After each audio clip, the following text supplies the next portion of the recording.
fiscal federal electoral evalúa una denuncia que recibió contra la presidenta saliente Cristina Fernández por haber presuntamente violado la ley electoral. Nunca voté con un 5,9% de desocupación. Nunca votamos con un proceso de generación de millones y millones de puestos de trabajo, con la gente con trabajo, con la gente vacacionando. La intervención de Cristina Fernández podría constituir propaganda a favor de su candidato Daniel Scioli. Las 6 de la tarde en toda la República Argentina se ha cerrado el comicio. Mauricio Macri ocupa, de acuerdo a los resultados conocidos en las diferentes bocas de urnas de diferentes consultoras, el primer lugar en las preferencias electorales. Se optó por un cambio. Dios quiera que ilumine al ingeniero Macri para que ese cambio sea superador para el bien de nuestro país y nuestro pueblo.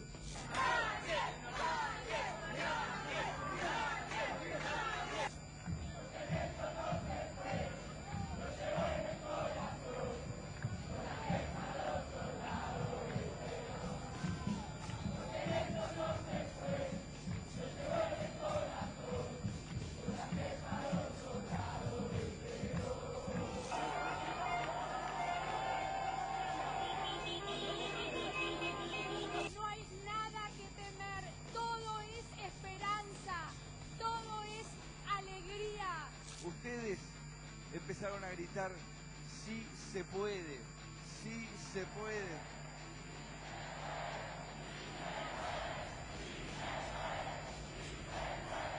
Ustedes hoy hicieron posible lo imposible, con su voto hicieron posible lo imposible, lo que nadie creía. ¿Sabe lo que hubiese sido si ganamos al revés, si con 25.100.000 votantes nosotros hubiésemos ganado por 700.000? Estarían los tanques en la puerta, los aviones dando vuelta por arriba, las denuncias hasta a la Dirección Electoral Intergaláctica. Evidentemente es un empate, no hay forma que se pueda negar que sea un empate entre 5.100.000 votos, 700.000 votos de diferencia. Aquellos que cometieron actos que violan la ley, la justicia se va a tener toda la libertad que corresponde para ir a fondo y que no haya ningún tipo de impunidad. Va a haber un ministro de Hacienda y Finanzas y va a haber 6 ministros que van a ser los integrantes del gabinete económico. Les pido que por favor no me abandonen, que sigamos juntos, que el 10 de diciembre comienza esta etapa maravillosa de la Argentina. Es acá, es ahora. ¡Vamos Argentina! ¡Vamos Argentina! ¡Es acá! ¡Es ahora! ¡Vamos! ¡Vamos Argentina! ¡Vamos!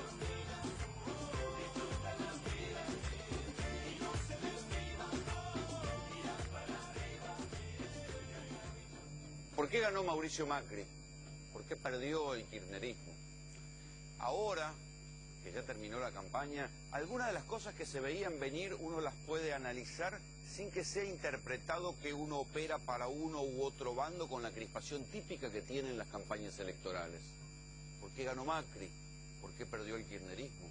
¿Qué va a pasar con los símbolos del kirchnerismo? ¿El macrismo es un regreso a los 90 realmente? Recién en la introducción de Tercera Posición ustedes escuchaban a Gabriela Michetti, que ayer fue la que habló más hacia los pobres, diciendo no hay nada que temer, no van a perder nada, no hay nada que temer. Los que ganaron en estos tiempos, los que fueron rescatados por el kirchnerismo de la pobreza extrema con algunas intervenciones sociales, ¿tienen realmente que temer? Lo primero que hay que decir es que, contradiciendo lo que fue la campaña de Daniel Scioli o de muchos voceros del kirchnerismo, si uno analiza la cuestión finita de lo que pasó, puede decir que la derecha que encarna Mauricio Macri no es la misma derecha de los años 90. En todo caso, tiene más que ver con una derecha... Mauricio Macri no es la misma derecha de los años 90. En todo caso, tiene más que ver con una derecha continental que ha perdido elecciones en América Latina, ha perdido en Venezuela, que perdió Capriles por 2 puntos frente a Maduro, Aécio Neves perdió por 3 puntos frente a Dilma Rousseff, acá Macri le gana por 2 puntos y pico a Scioli, casi por 3 puntos, en Uruguay sí, la nueva derecha pierde con Tabaré Vázquez, en Chile Piñera gana y después pierde otra vez, pero digo, es una nueva derecha en América Latina que tiene algunas características que la diferencian de lo que fue la derecha dura en los años 90. Primero, es una derecha democrática, ¿sí?, que reconoce cuando pierde. Es una derecha post-neoliberal, por lo menos como se la entendía en los años 90. ¿Por qué les digo esto? Porque hubo algo que fue el 2008. El 2008 fue la crisis de las grandes estructuras financieras. ¿Sí? Martín Redaro decía acá que después del 2008, cualquiera que piense desde la derecha, que sea pro mercado, no deja de ser mínimamente estatista, que algo quiere de intervención estatal y de desarrollismo impulsado desde el Estado, porque vieron que solo con el mercado y solo con las patrias financieras no se llega a ningún lado y en todo caso se va a una crisis. Y también lo que hay que decir es que esta nueva derecha que está presente y que está peleando el poder en América Latina a los movimientos redistributivos es una derecha que tiene una mirada social. Por eso lo que dice Gabriela Michetti es: no hay nada que temer, no hay nada que temer, y lo insistió varias veces. Ahora bien, esto para no incurrir en la simplificación que hay de parte del kirchnerismo de que la Macri es volver a los 90. Sí hay cuestiones preocupantes que yo no puedo dejar de señalar. Claro, son postales de las cuales los prohombres que se irritaban tanto por cada vez que alguien de la cámpora levantaba la voz, ahora no dijeron nada. Digo, porque Morón, en un centro clandestino de detención en la mansión Seré, apareció una pintada ya diciendo se les acabó el curro. En Mar del Plata, y presten atención a lo que está pasando en Mar del Plata, hay un preocupante brote neonazi atrás de un intendente electo que fue funcionario de la dictadura y que se jacta de su autoritarismo. En Mar del Plata hay grupos neonazis. Apalearon a un homosexual y le dieron una flor de paliza, 3 skinheads hace 2 semanas. Claro, esto se interpretó en el marco de la campaña electoral. Cuidado. Este fin de semana apareció una pintada nazi en la casa de un militante de la cámpora. Entonces, hay cuestiones que Macri deberá poner límite. Hoy, por suerte, en su conferencia de prensa, cuando le preguntaron por el editorial troglodita de La Nación, pidiendo que dejaran de perseguir a los militares acusados de violaciones a los derechos humanos, Macri dijo: los juicios por los delitos de lesa humanidad van a seguir. E hizo bien. Después habrá que discutir, porque esto también es una contradicción del propio sistema democrático, si los militares genocidas tienen derecho al arresto domiciliario como el régimen garantista judicial que impera en la Argentina se lo concede, por ejemplo, a los narcos. ¿Sí? En el Chaco, uno de los más grandes casos de narcotráfico en la Argentina, un narcotraficante recién condenado como a 30 años de prisión, ya le dieron el arresto domiciliario por cuestiones de salud a los 65. Y, mientras tanto, los que están sospechados de crímenes de lesa humanidad están presos, aunque tengan más de 70 años. Efectivamente es una discusión interesante, pero esto no tiene que hacer retroceder los juicios que han sido ponderados en todo el mundo. Entonces, digo, el macrismo no es el regreso a los 90, no es el regreso a la dictadura, pero hay cuestiones a las cuales el propio macrismo va a tener que ponerle límites. Y después, ¿por qué perdió el kirchnerismo? Y acá sí me parece que es hora de empezar a entender algunas cosas. Yo les decía a lo largo de estas semanas que el péndulo en esta democracia, estos años de democracia, el kirchnerismo había sido lo que más a la izquierda había llegado, con sus errores, con sus caprichos, pero ahora el péndulo iba hacia la derecha. ¿Dónde se iba a parar? ¿En Scioli? No, se paró en la otra opción, fue para el otro lado, se paró en la opción contraria al kirchnerismo, al otro modelo, se paró en Mauricio Macri. No por mucho, sí, 2 puntos y pico, pero ganó, y es ahí, y va a tener un poder repartido, va a tener las 3 principales administraciones del país, no va a tener ni mayoría ni quórum propio en el Senado y no va a tener mayoría en la Cámara de Diputados, va a tener muchos gobernadores peronistas, pero va a ser un poder más repartido. De esto vamos a hablar también esta noche en Tercera Posición. Pero digo, ¿por qué perdió el kirchnerismo? Esta es la gran pregunta para hacerse. ¿Por qué un modelo redistributivo que después de 12 años conserva para la presidenta saliente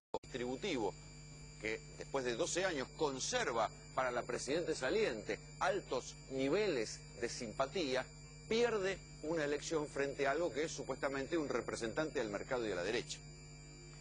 Y ahí me parece que hay cosas para analizar que tienen que ver con esto que yo algunas veces les mencioné también, que el kirchnerismo se negaba a admitir que la épica con la que convocó a la gente no terminó traduciéndose muchas veces en una práctica de mejora para quienes debían ser los sectores más dinámicos de la sociedad. Esto que puede sonar así académico y abstracto, si cuando yo se los digo en ejemplos, ustedes lo van a entender. Se convocó a la nacionalización de YPF, ¿ok? Todos apoyamos la nacionalización de YPF. Sin embargo, Argentina termina teniendo una de las naftas más caras del mundo hoy, apenita por debajo de Uruguay. ¿Cómo es esto? Nacionalizamos YPF para tener un precio sostén del barril de petróleo de $70 cuando el precio del barril de petróleo pagó. ¿Para quién? ¿Para qué? ¿Estamos favoreciendo a multinacionales en lugar de favorecer a la gente en la nacionalización de YPF? Estas cosas son las contradicciones del propio modelo que el kirchnerismo ofreció y después no pudo cumplir. Se hizo una épica del desendeudamiento, pero si uno lo mira, la contracara de esa épica del desendeudamiento terminó siendo la inflación, ¿sí? Porque se emitió sin control y con un déficit que alcanzó, está rondando el 7%, un déficit altísimo. Cuando en verdad, y esto es lo que hay que tener en cuenta también, en el origen del modelo kirchnerista, enunciado por el propio Néstor y por Labaña en su momento, que era su ministro de Economía, había tres pilares fundamentales. Uno era el dólar alto. Ahora el kirchnerismo se va sosteniendo un dólar barato como una bandera, como si fueran los 90. Y los superávit gemelos, vale decir, superávit fiscal y superávit comercial. El superávit fiscal terminó devorado por el déficit y por la impresión. Y estaba a punto de haber déficit comercial. ¿Por qué? Porque la Argentina tenía un dólar barato y había que retener con paredes de barreras arancelaриas para que no ingresaran las mercaderías. Esto era una contradicción del propio modelo. No entendió el kirchnerismo lo que se llama la reforma de segunda generación. También muchas veces lo hemos hablado. ¿Por qué no se podía viajar bien? Estaban muy bien los subsidios en la primera etapa, pero después la gente ya tenía algo de plata en el bolsillo, entonces prefería pagar más y viajar mejor. El kirchnerismo no lo entendió. ¿Por qué? Por los subsidios terminaron siendo una inmensa caja de facturación y el reparto de plata y la reforma de los ferrocarriles llegó tarde y mal. Y encima la hizo Randazzo y no la reivindicaron en la campaña electoral. Fíjense que Scioli no habló de los ferrocarriles en la campaña electoral. Y después hay otra cuestión que tiene que ver con, si quieren, un reflejo del 2001, que es que el kirchnerismo gobernó sobre todo para los que ellos consideraban los sumergidos, ¿sí? Asignación universal por hijo, cantidad de cosas para la gente más sumergida, pero la gente más sumergida, igual que pasó en Brasil, un día salió y empezó a querer otras cosas, y el kirchnerismo interpretó que esas demandas eran demandas menores, de gente aburguesada, ganancias, esto que yo les digo de intentar viajar mejor, esas cosas no las comprendió, las minimizó y así se fue apartando de la clase media. Fíjense lo que pasó en Córdoba. Uno no puede ignorar una provincia como Córdoba. ¿Cuánto hubiera dado Daniel Scioli por tener un 5% más de votos en Córdoba? Tal vez le hubiera dado vuelta a la elección y sin embargo en Córdoba el 70% de la población votó en contra del kirchnerismo. ¿Por qué? ¿Le fue mal en estos años? No. Córdoba es una provincia próspera, está en el centro de la Argentina, no está aislada. ¿Cómo se explica entonces que tanta gente haya votado en contra del kirchnerismo? Porque el kirchnerismo no entendió las demandas de ese sector de la sociedad. Estas son las cosas que vamos a discutir hoy y también vamos a discutir lo que se viene, porque ahora se terminó el momento de los globos de colores, se terminó el momento de vamos a gobernar para todos, se terminó, vamos a contarle que Sanz ya se fue de la Alianza Cambiemos, se retira de la política porque no le dieron el cargo que quería, vamos a contarle la realidad de lo que está pasando. Este discurso triunfalista ya de Mauricio Macri diciendo vamos a gobernar para todos, como que no va a haber ningún perjudicado en la Argentina de Mauricio Macri, muchachos. Es un discurso de campaña. Gobernar es favorecer a unos y perjudicar a otros. Gobernar es administrar intereses y siempre en la administración de intereses hay quien gana y hay quien pierde. Está muy lindo para la campaña decir que van a gobernar para todos. Después, en el día a día, se ve que siempre hay quien gana y quien pierde. Bienvenidos a la tercera posición. Bueno, en ese sentido ya lo hemos dicho. El gran problema que tiene la Argentina hoy es que hace 4 años que no crece. Bueno, en ese sentido ya lo hemos dicho. El gran problema que tiene la Argentina hoy es que hace 4 años que no crece, hace 4 años que no se genera empleo y hay que poner el país en marcha. Yo espero que esta alegría, este entusiasmo, esta energía que hay, nos ayude rápidamente a poner el país en marcha, y para eso necesitamos como gobierno corregir las cosas que se venían haciendo mal.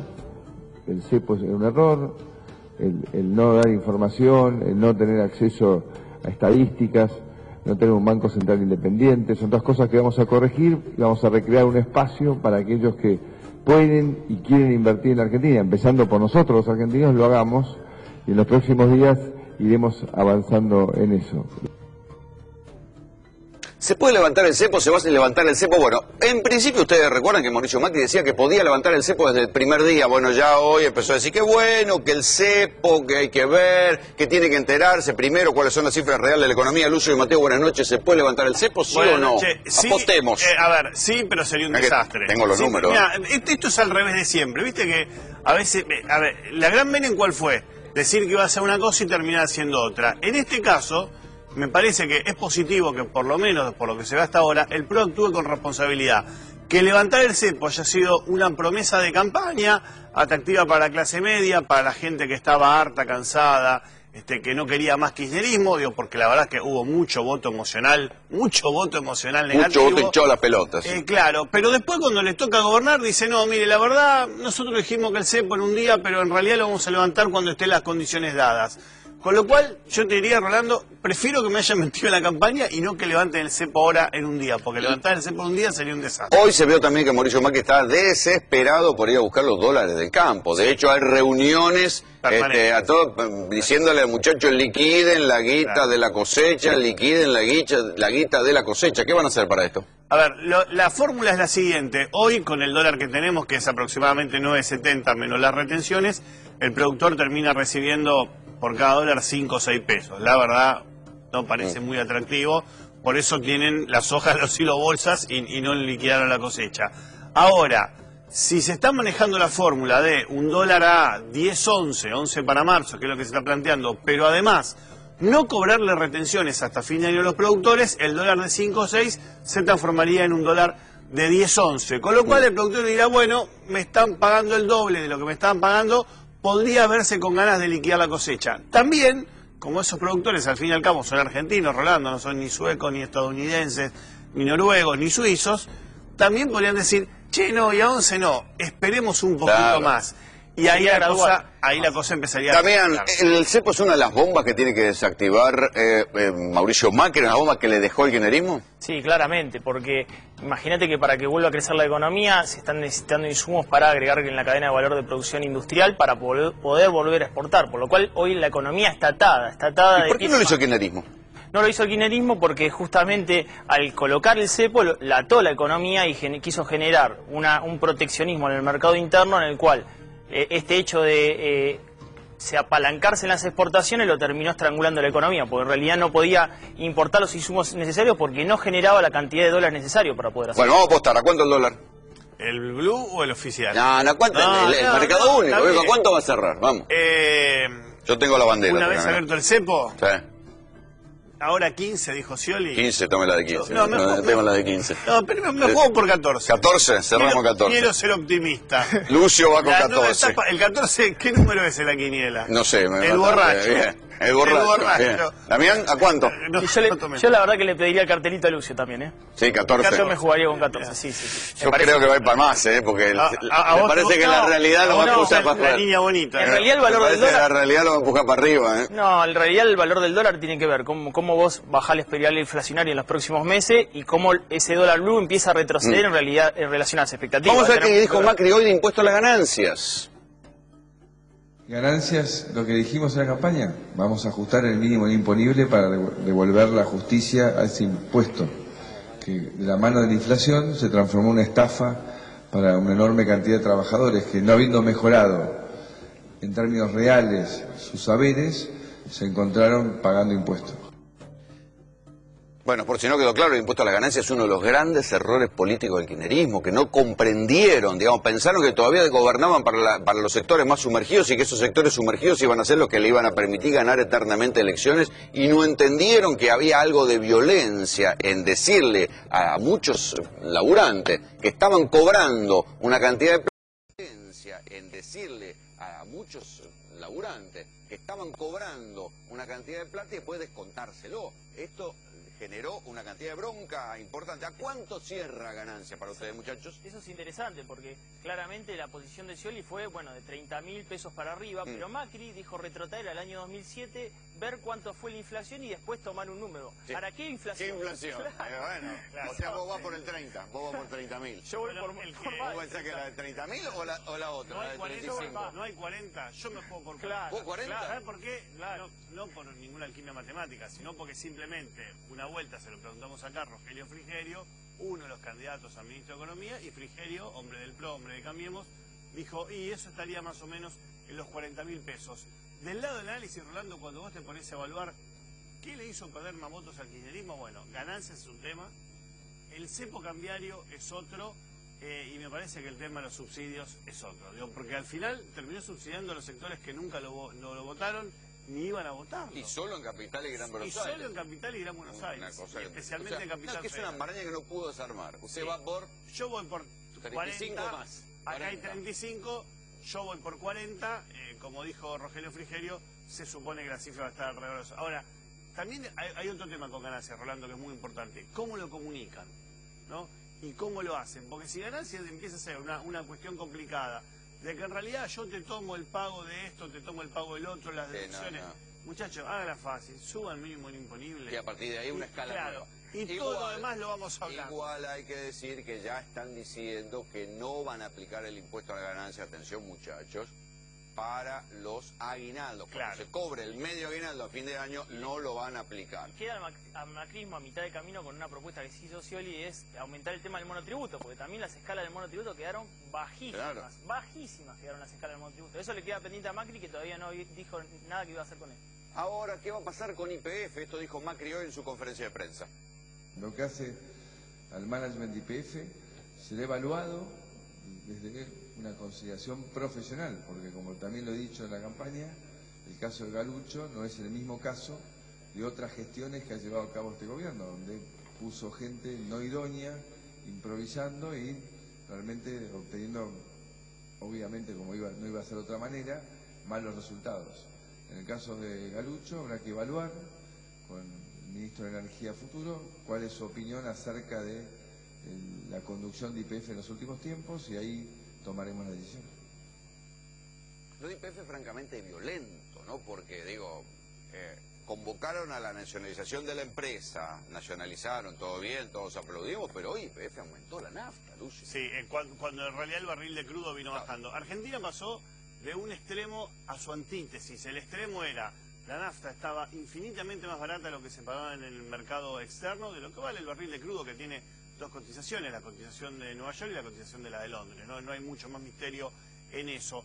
A tener en realidad un precio que casi duplica el de la cotización internacional. Bueno, yo tengo una explicación para eso. Tanto es así que con Damián Dipache hace un par de semanas nos entreteníamos y nos divertíamos con la hipérbole, digamos, y la exageración, la desmesura que representa, que es más barato vivir en Colonia y trabajar en microcentro, ir y venir en el Ferrilínea, no sé cómo, cuál es la empresa, que vivir Colonia Express. Colonia Express, que vivir en Pilar y venir al microcentro, en menos tiempo y más barato. Así de cara está la nafta y están los peajes y los estacionamientos para venir a trabajar. Entonces, estamos hablando de este tipo de desmesura que tiene que ver con YPF, Lucio. Bueno, en el caso de YPF, Rolando, a mí me parece que lo que explica todo es un nombre que es Chevron. Las famosas cláusulas secretas del acuerdo que ahora la Corte Suprema dijo que YPF con Chevron tendrá que difundir, aunque por ahora no dio la orden concreta de qué día. Eso hace que la nafta iba a subir en Argentina. Ahora, bueno, ahí lo tenemos a Pino Solar, que después nos va a dar una clase, una explicación, una cátedra de cómo llegamos a este milagro. Ahora, digamos. ¿la gente sigue cargando nafta? Sí, la sí, gente sigue cargando nafta, pero ¿qué pasa? También es cierto que todas las demás opciones, para la persona que ya tiene cierto poder adquisitivo, son más caras. Por ejemplo, el taxi, infinitamente más caro que tener tu propio auto. Y el transporte público, que todavía no llega a tener una... Que todavía no le quitaron los subsidios. Seductor para... Hay lo interesante que si bien Macri se la jugó con un YPF del Estado, hay un 49% potable de adquisición por parte de accionarios privados. O sea que también eso queda libre, Eso queda pendiente. Hay que ver qué resolución va a tomar respecto a ese tema. Mientras tanto, ¿qué va a pasar con la pobreza? Y obviamente hablar de pobreza es discutir los números y la veracidad del INDEC. Y obviamente hablar de pobreza es discutir los números y la veracidad del INDEC. Insisto en que 3 líneas tan importantes como lograr una Argentina con pobreza cero. Recordemos que sabremos con un INDEC normalizado cuántos realmente son los argentinos en la pobreza, pero nunca serán menos de 13 millones y tal vez algunos más. Enfrentar el narcotráfico, mejorar la calidad democrática, son todas cosas que nos van a generar una agenda de trabajo común, positiva, que nos va a generar entusiasmo, que nos va a invitar a ser parte. Así que confío plenamente en que este cambio de época realmente sea profundo. ¿Cómo cuán profundo será el cambio de época? Porque hasta ahora, en el discurso de Mauricio Macri, todos ganan. Esto es como la perinola, todos ganan, pero ya sabemos que siempre en una sociedad la frazada es corta. Entonces, si se tira de un lado, se acorta el otro. Efectivamente está la posibilidad de que crezca la economía. Argentina viene en una especie de recesión o de meseta de hace ya 4 años y la economía no crece. Pero la verdad es que tampoco está creciendo a nivel regional. Si uno mira las proyecciones de la CEPAL, por ejemplo, de la Comisión Económica para América Latina, habla de un crecimiento del 0,3 para 2015 y para que vuelvan a crecer las exportaciones de la Argentina tiene que haber quien esté dispuesto a comprar. Y la verdad que lo que se ve de parte del resto del mundo es que están más bien dispuestos a vender. No sé cómo la ven ustedes, muchachos. Yo 2 casos sobre el tema de pobreza y narcotráfico. Pobreza, la verdad que la ciudad tiene pobreza. Tiene una pobreza estructural muy fuerte en el sur de la ciudad de Buenos Aires. Y un tema sobre el narcotráfico, que Macri lo eludió también en la campaña. Yo no sé si caminó por Amancio Alcorta o si caminó por Pompeya, pero hay muchos chicos con Paco en las calles y la verdad que la ciudad tampoco es un lugar maravilloso para vivir, ¿no? En este punto. Quizás la lección, Rolando, de los últimos años es que la plata no alcanza, y no me estoy refiriendo a la inflación, me estoy refiriendo a que si vos querés realmente tener una política pública que erradique un problema, que mejore un tema, la plata no alcanza. Mirá lo que pasa con la educación, se la pasaron alardeando que el 6% del PBI para la educación, y es verdad, y esa plata se destina a la educación pública cada año es peor. Se la pasaron hablando de la asignación universal por hijo, gran logro, gran medida de inclusión social inédita en la Argentina. ¿Sirve la asignación universal por hijo? Sí, por supuesto, pero en realidad la asignación universal por hijo eliminó en gran parte la indigencia, pero no terminó de eliminar la pobreza, con lo cual... la devora la inflación. Claro, bueno, no sé, porque en realidad siempre termina aumentando mucho más que la inflación. Yo no lo miraría tanto por ese lado. En realidad, la lección de los últimos años es que no alcanza con los billetazos, no alcanza con destinar 6% del PBI a la educación, no alcanza con destinar mucha plata a la asignación universal por hijo, que está muy bien destinada, sino que además agregarle otras políticas a la consecución de un objetivo. Claro, por ejemplo, no sé, por ejemplo, para salir de la pobreza, nadie que tenga agua potable, cloaca y asignación universal por hijo debería ser pobre. Pero hay muchos que tienen asignación universal por hijo, no tienen agua potable y no tienen cloacas. Mientras tanto nosotros salimos a la calle después del balotaje a preguntar cómo la veía la gente. ¿Qué espera de este gobierno? Que las cosas marchen en forma natural, sin privilegios, sin sectorialismos. Sí, yo estoy contento, la verdad que sí, lo voté y creo en Macri y creo que las cosas que planteó están buenas y bueno, nada, espero que las pueda llevar a cabo, ¿no? Para todos, ¿no? Me da lo mismo, la verdad. Me da lo mismo, espero que puedan hacer las cosas bien y que el país vaya para adelante. Apoyé el cambio y bueno, espero que cuide tanto a la clase trabajadora, que en realidad que cuide todo lo que es general el pueblo. Hoy realmente para mí es como quien dice, al que esté nublado es como si hubiera amanecido. Digo, ¿y sabes dónde yo lo noté mucho? Lo noté en la juventud, que para mí es muy importante la juventud, que prácticamente es la que cree. Esperemos el cambio sea para bien. Creo que se viene una nueva etapa que es la que Argentina estaba necesitando y bueno, esperemos que salga para adelante y que tiremos todos juntos para adelante. Aquellos que cometieron actos que violan la ley, la justicia va a tener toda la libertad que corresponde para ir a fondo y que no haya ningún tipo de impunidad. Yo me refería a revanchas, ajuste de cuentas, por temas que hayan tenido que ver con esta disputa de años que viene entre decir, si pensás como yo, sos un amigo y si no sos un enemigo, ¿no? Pero no llevado al límite que tenga que ver con, insisto, haber hecho algo ilegal. Que tenga que ver con, insisto, haber hecho algo ilegal. Yo estoy comprometido que en mi gobierno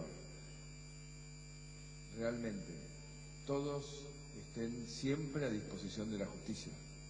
La impunidad se tiene que acabar empezando por dar el ejemplo en lo que uno hace todos los días, y eso incluye, por supuesto, que no haya impunidad tampoco en lo que ha pasado en los últimos años.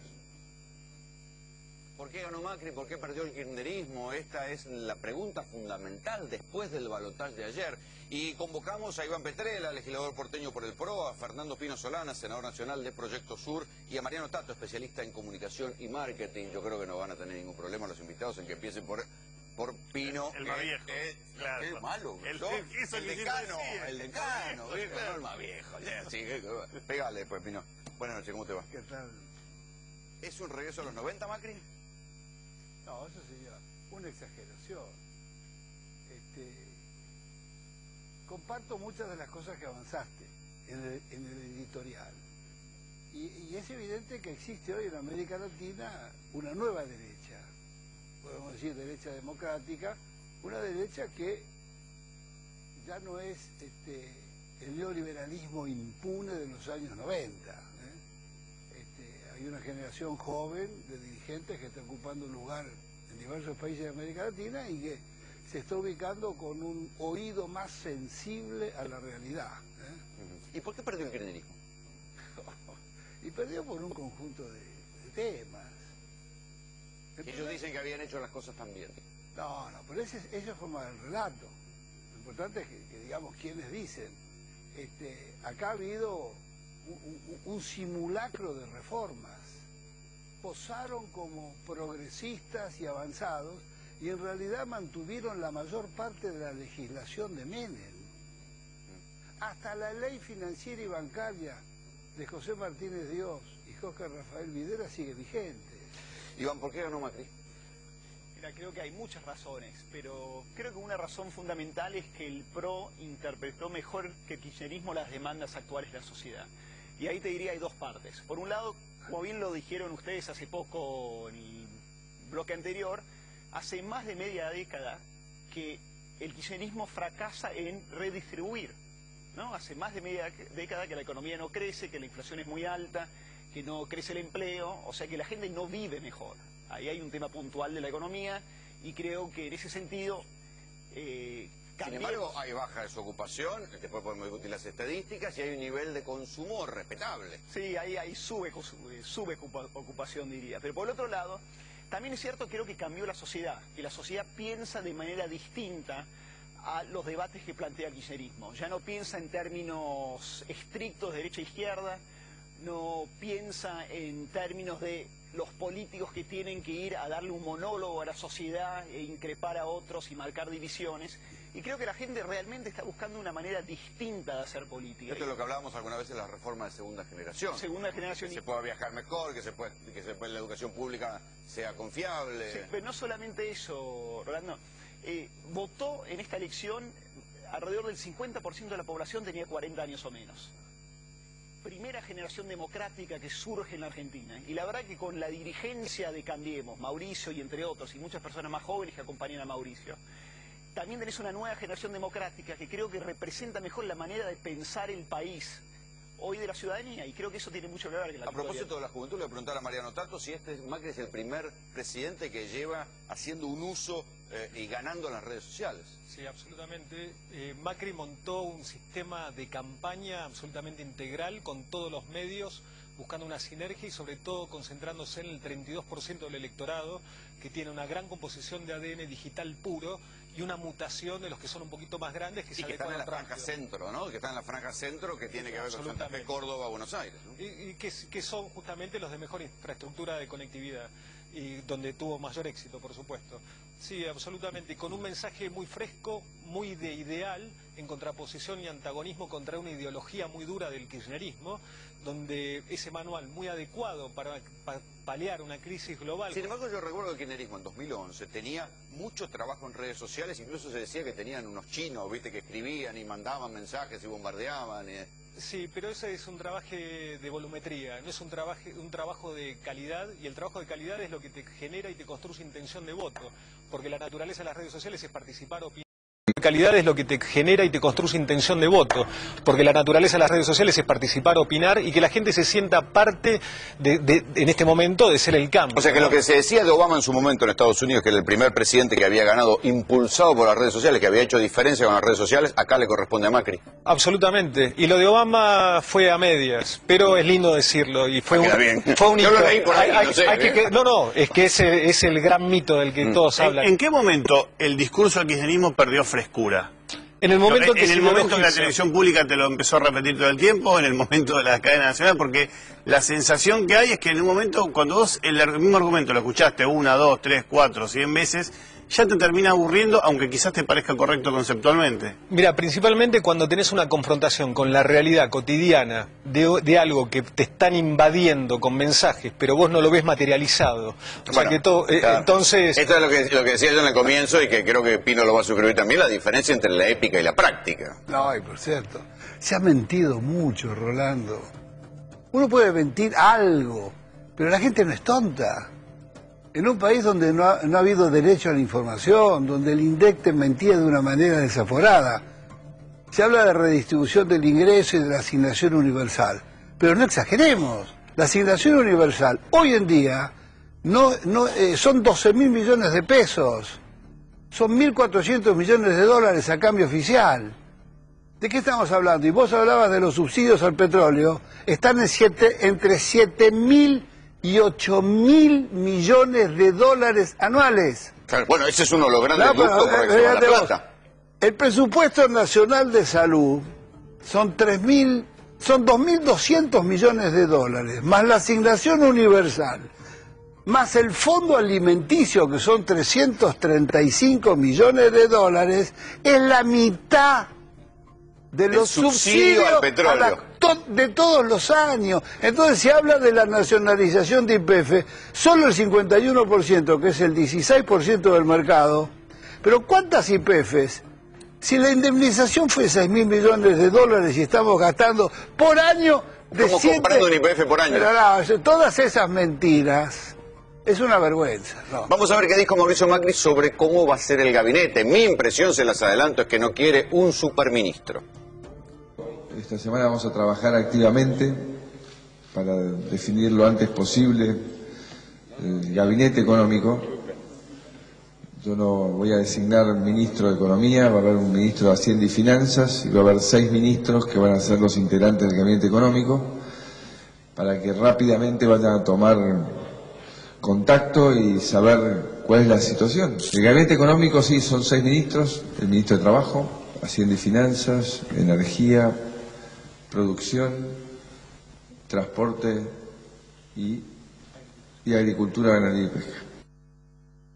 La cuestión es demasiado técnica, ¿no? Dividir el Ministerio de Economía y otros ministerios en un gabinete económico. Obviamente ahí encima de eso va a estar el jefe de gabinete.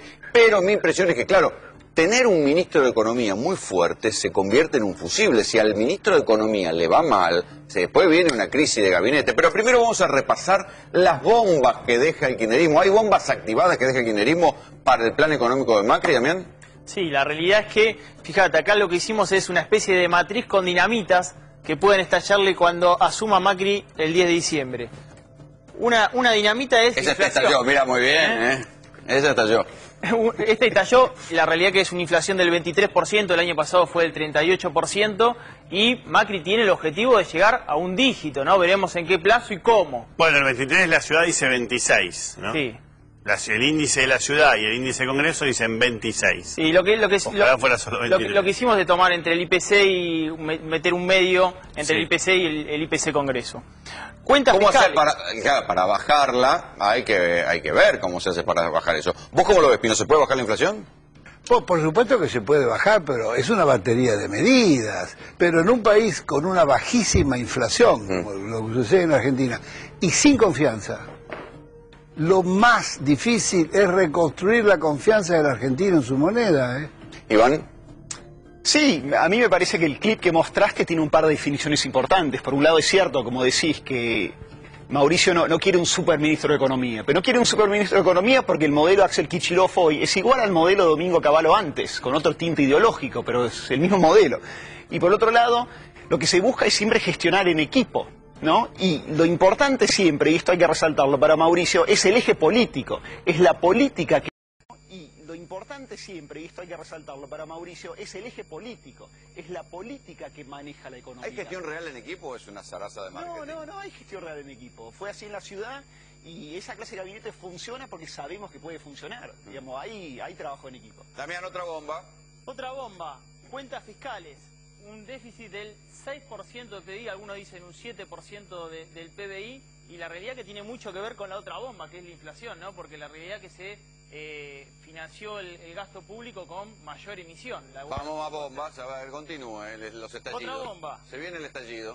Reservas, 25.833 millones de dólares. Recordemos que el kirchnerismo llegó a tener en el año 2010 52.000 millones, ¿no? Reservas muy bajas. La pregunta es, ¿cuánto de esos son yuanes, moneda china, y cuántos papelitos?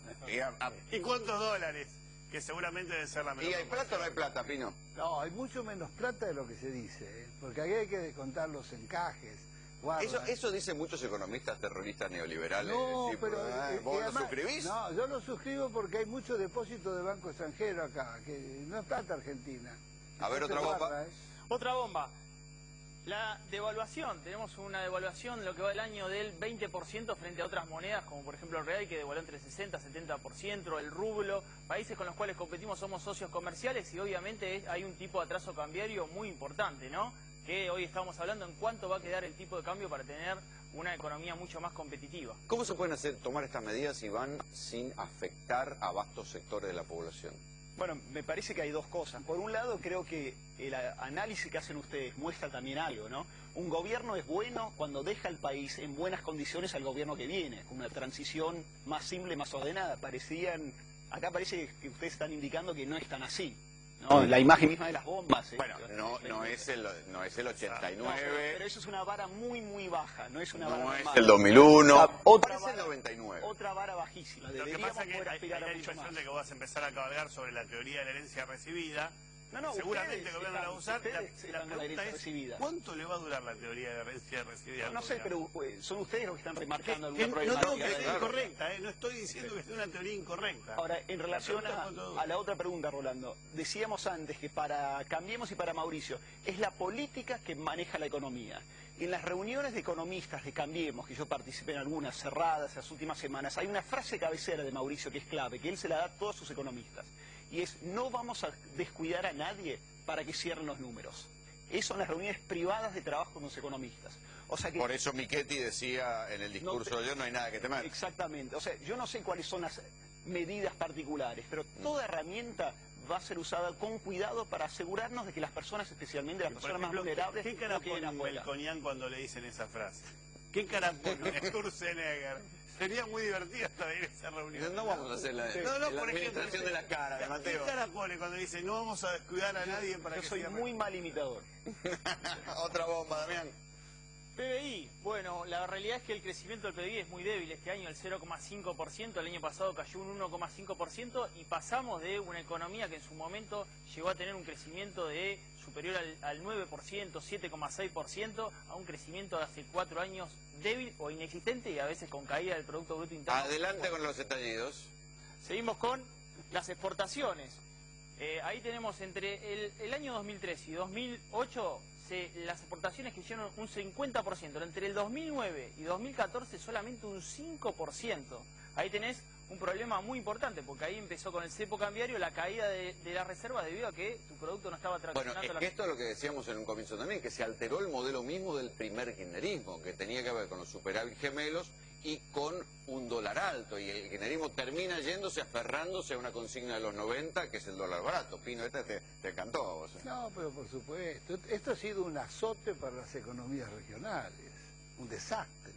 Que no pueden aportar nada. Pero por supuesto que no, entonces no solucionás la Argentina con la asignación universal por hijos. El talento es crear trabajo, más trabajo, y programas que hagan de cada familia argentina que está perdida en cualquier rancho y en cualquier tapera en el interior de la República, pueda fabricar algo, pueda construir algo. No hay incentivos para ninguna de estas cosas. Más bombas. Otra bomba, la brecha del dólar, 60% la brecha del dólar, y esto la verdad que sigue siendo preocupante, lo hablábamos con Lucio, porque esa brecha de ser de shock obviamente va a impactar en precio como ya pasó en febrero de 2014, ¿no? Adelante. ¿Quieren preocuparse con el dólar? ¿Qué? Supuestamente hoy si ganaba Macri bajaba el dólar blue. No bajó. No bajó, subió. Es más, el dólar blue es una timba. Es más, les doy un dato. Blue. No bajó. No bajó, subió. Es más, el dólar blue es una timba. Es más, les doy un dato. 10:30 de la mañana le pregunté a un arbolito, me dice 14.70 y va a bajar más. Dije, bueno, esperemos que baje más. No, cerró en 15.20. ¿Viste? Tremendo. Más bombas.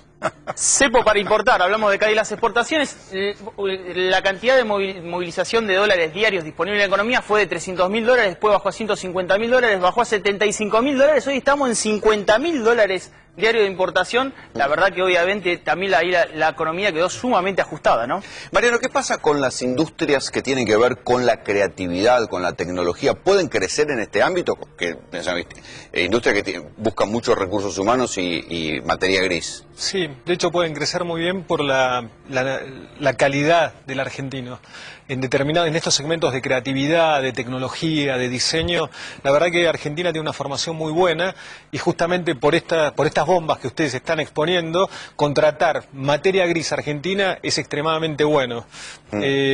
Por supuesto que los contextos para que haya un derrame interno y el mayor beneficiario sea el país no se dan, porque se paga mejor afuera. Es distinto la colocación de una hora hombre en el exterior que de una hora hombre con derrame. Bueno, en el comienzo del kirchnerismo había mucha industria, y vos lo sabrás, Pino, de cine, de publicidad y de televisión, muchos que venían a filmar acá. Ahora se da la paradoja que hay telenovelas argentinas que se van a filmar a Venezuela y Uruguay. Así es. Y Puerto Rico, impresionante. Todo el mundo filmando allá. Otra bomba. Retenciones. Bueno, estábamos hablando, la realidad es que en los hilos bolsas hay 13.000 millones de dólares. Son soja 7.262 millones, bueno, trigo... Y ahí está la clave por qué Macri está implorándole a los muchachos que larguen la soja de los hilos bolsas, porque ahí tendría un colchón de divisas para poder intentar levantar el cepo. Fundamental, claro. La verdad que el volumen que te estaba comentando, trigo 2.200 millones, maíz 3.530 millones y soja 7.560. Ahí tenemos para darle a comer a la gallina. Otra bomba. Vamos con la bomba. Fondos buitre, bueno, la realidad que este es un tema súper pendiente porque de tener un acuerdo con los fondos buitres que en el discurso de Macri, en el relato de Macri, ¿te acordás? Muy bien que lo que había dicho es, lo que digan los fondos buitres es lo que hay que pagar. ¿Sigue siendo, Iván, esa la postura de Macri, hay que arreglar y pagar? Hay que negociar, claramente, teniendo los intereses del país por delante, pero es mentira que no tiene costo estar afuera de los mercados financieros. Argentina hoy, si busca crédito, no sé, a un 14-15%, Bolivia se endeuda a menos de un 5% para obras de infraestructura de largo plazo. Digamos, no es casualidad que el kirchnerismo no deja obras de infraestructura importantes. Es imposible hacerlo sin financiación a largo plazo. Pino, ¿vos cómo la ves? Bueno, yo veo que este es uno de los temas de arrastre más terribles. De los fondos buitres. Y por supuesto, que se origina en la mala negociación que hubo en el 2005 y en el 2010, pésima. Pero bueno, tampoco se puede arreglar sin una auditoría. Pero no hay además, antes que se nos acabe el tiempo, técnicos. Sí. Esperá que tenemos más bomba antes que se nos vaya el programa. Bueno, subsidios y tarifas. La verdad que es una bomba que si estalla es el 80% del déficit fiscal, pero además impactaría muchísimo en el bolsillo. Otra de las bombas. Eso es lo que hay que decir, que la principal guita del déficit fiscal está en los subsidios al petróleo, en los subsidios a la tarifa, en Tierra del Fuego, que también es una bomba que en algún momento deberán desactivar, y en la industria automotriz, que es una industria medio rara. Y en el turismo. Y en el turismo, porque con este tipo de cambio retrasado nos conviene viajar afuera y no vacacionar. Se corregiría con la devaluación. Otra bomba. Dejáis pendientes, 6.000 millones de dólares pendientes de aprobación. Muchísimo ahí pendiente para que la industria se pueda mover. Y deuda por pago de importaciones es de 9.000 millones de dólares. La deuda que se le está debiendo a los industriales. Bueno, ahí van a hacer un bono, Ya está. Ya Sumemos bono. eso, más la de Jai, bajemos la persiana y decimos, bueno, muchachos, hagamos otra cosa. Bueno, pero es que eso... Dediquémonos a algo distinto. Lo de la de Jai Tremendo. se termina porque hay un compromiso entre la Organización Mundial de Comercio de que ya las barreras pararancelarias se acabaron. O sea que ese modelo raro de dólar barato y barrera paraarancelaria para que no entren las importaciones se acabó. Sí, eso es la licencia no automática. Y además se suma, fíjate un ejemplo práctico para que vos veas cómo se complica la economía. Un constructor que en Puerto Madero hace departamentos tenía que importar ascensores para terminar el edificio. Casi que le faltaban los ascensores y 3 o 4 cositas más. Le dieron la de Jai, pero no le dieron los dólares. No pudo traer los ascensores. Bueno, ¿qué pasó después? Con lo que tardaron los ascensores en salir de la aduana y hasta que los pagó, le hubiera salido más barato pagar un dólar de 12 o 13 pesos. Claro, imagínate. Entonces, el supuesta importación a 9,70 le terminó resultando mucho más cara porque no le da los dólares. Como nuestros invitados son gente de buen humor, memes. A ver, ¿qué dicen las redes sociales? Acá está. Ahí está. Kirchner y Scioli. Acá está. Ahí está. Kirchner y Scioli, Cristina y Scioli, como Pinky y Cerebro. Qué circulación de redes sociales, ¿no? La creatividad de las redes sociales, porque todo esto es anónimo. En general, aparte en segundos. Claro. En segundos. Yo vi otras con programas directamente, pero bueno. Bueno. Soy de la cámpora, bueno, esta. Volver a laburar como volver al futuro, el terror de la cámpora. Sí, hay mucha demonización de la cámpora, hay que ver hasta cuándo eso se puede sostener. Europa se niega a recibir al refugiado de la cámpora, claro. La cámpora. Con una placa roja de crónica. Son ¿no? el mal ideal, ¿no? Obviamente. A ver. ¿Y esto qué? Melconian, claro, sale de la cueva. Todo lo que a lo que le prohibieron hablar salen de la cueva. Iván, ¿te prohibieron hablar? ¿A vos, Durán Barba, te prohibió hablar? Yo no soy economista, pero ojo, Start no trabaja con nosotros. Claro. Y Melconian y todo lo demás siguen los lineamientos básicos de Mauricio. O sea, que es cuidar a la gente que menos tiene. Es más, dicen que Melconian, con tal de no poner economía, lo van a poner en IPF. Esa es la información que está circulando en este momento. Scioli, ¿qué está haciendo? Cortando naranja. Ah, pues lo mandaron a... Se queda sin laburo, se va a tener que ir a cortar naranjas. ¿Esto qué es? ¿Qué dice? Scioli jugando al fútbol, obviamente. Sí. Creo que se queda sin laburo. Última boca de urna, Macri festeja, Scioli se toma el avión y Cristina con un revólver. Que no haya ningún Julio de Gracia. Lo bueno que las memes deben ser unos últimos ámbitos donde queda humor negro en la Argentina, ¿no? Ahí está. Ahí tenemos los chistes que circulan por las redes. Claro, y esto, lo que decíamos antes, también forma parte de este nuevo fenómeno, ¿no? de las redes sociales invadiendo la vida cotidiana. Las redes sociales ya no son un accesorio, te diría que es una pieza fundamental y es la democratización de la comunicación. Vos ponés igual a todas las personas y acá no es cuánto pautes, es cuánta creatividad tengas. Un chico en un garage o en cualquier lugar puede tener más creatividad y más comunicación que todo un equipo de producción. Claro. Es sensacional. Y eso, bueno, el que lo use mejor, el que lo planifique mejor. Yo tengo otra mirada un poco así que también es la entronización del chisme.